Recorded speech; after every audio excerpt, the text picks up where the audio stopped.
So let's put a little meat on the bones of share and performance by looking at a couple examples from recent presidential elections. Now, your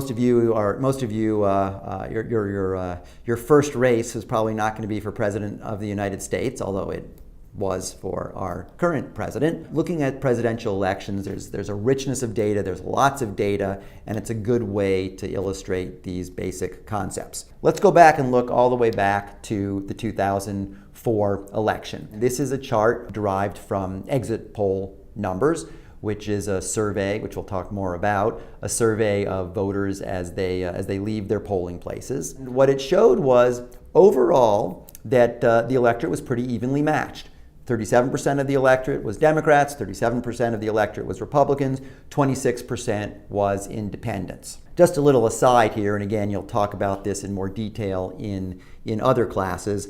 I really don't think, and most people wouldn't think, that actually a quarter of the electorate in 2004 was independent or potentially undecided or potentially swing vote. There's some closeted partisans in there. There's some people who really are Democrats or really Republicans but don't want to say so call themselves independents. But within that independent bloc are people who are truly independent and truly likely to have been undecided when the campaign started. So we see an electorate that's evenly divided, so share was the same. Now, the fact that share was the same, that actually represented quite an accomplishment of the George W. Bush campaign in 2004, and Karl Rove, who's really the architect of that campaign, and Ken Mehlman, who was the architect of that campaign. Why is that? That's because there tends to be more potential Democrats in the electorate than Republicans, and the fact that Republicans reached parity in terms of share, in terms of the shape of the electorate, was an accomplishment for Republicans. So share and performance. So the first thing we look at is share, and we see an even distribution of Democrats and Republicans. What did independents do, or swing voters? And again, we think there's a lot of Republicans and Democrats in that independent box, but there's some swing voters there. Basically, the swing voters didn't swing. John Kerry won independents by a statistically and substantively insignificant 1 percentage point.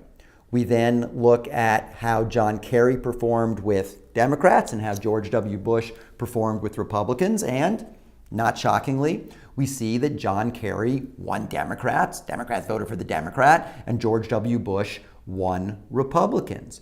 But what's really interesting here is, let's look more carefully at performance. And look at this for a second. How many net votes, key term, how many net votes did George W. Bush generate from Republicans? So, giving you a second to think about it. Got a number in your head? Well, George W. Bush netted 86 votes from every Republican. How do we get that? Well, 93%. So for every 100 Republican voters, George W. Bush got 93, John Kerry got 7. So the vote net for Bush was 86. Yeah, John Kerry won Democrats, but now how many votes did John Kerry generate from every 100 Democrats? What was John Kerry's profit on Democratic voters? Well, his was only 78, 89% to 11%, or 89 out of every 100 versus 11 out of every 100. That's a pretty big difference in performance. Even though when we first glance at it, we go, okay, Bush won Republicans, Kerry won Democrats. That can't really explain the election. But every 100 voters, George W. Bush is generating 86, John Kerry is generating 78. That means that George W. Bush is generating 8 more votes from every 100 Republicans than John Kerry is generating from Democrats. And you multiply that across thousands and millions and tens of millions of voters. Ladies and gentlemen, I give you the President of the United States.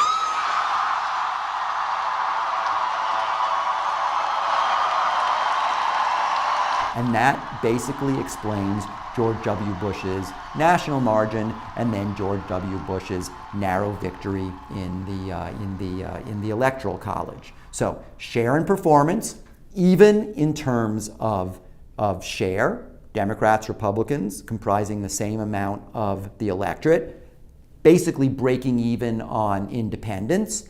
But George W. Bush won because he ended up generating more votes from Republicans than John Kerry generated from Democrats. Earlier today, Senator Kerry called with his congratulations. We had a really good phone call. He was very gracious. Senator Kerry waged a spirited campaign, and he and his supporters can be proud of their efforts. Now let's look at what the picture looked like in 2008. I stand before you today to announce my candidacy for President of the United States of America. My friends, we face formidable challenges. I'm not afraid of them. I'm prepared for them. I'm not the youngest candidate, but I am the most experienced.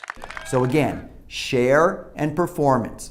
Share analogous to composition. What was Democratic turnout? What was Republican turnout? And what did the shape of the electorate end up looking like? Well, Barack Obama wins the national popular vote by 7 percentage points, wins a very strong victory in the Electoral College. And so your eyes first go to what the composition of the electorate was, what the shape of the electorate was, how each did on share. And I'm using each of those words analogously.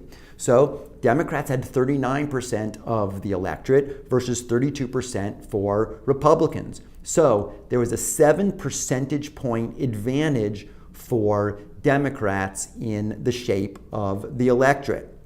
So there's more Democrats than Republicans. Obama and McCain basically do the same. Obama does the same among Democrats as McCain does among Republicans, but there's way more Democrats.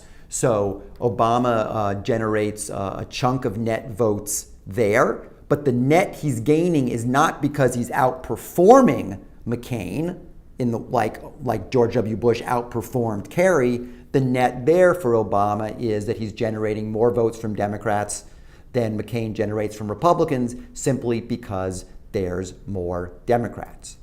What then also made it a landslide for Obama was that Obama was able to win independents by 8 percentage points. It's been a long time coming, but tonight, because of what we did on this day, in this election, at this defining moment, change has come to America.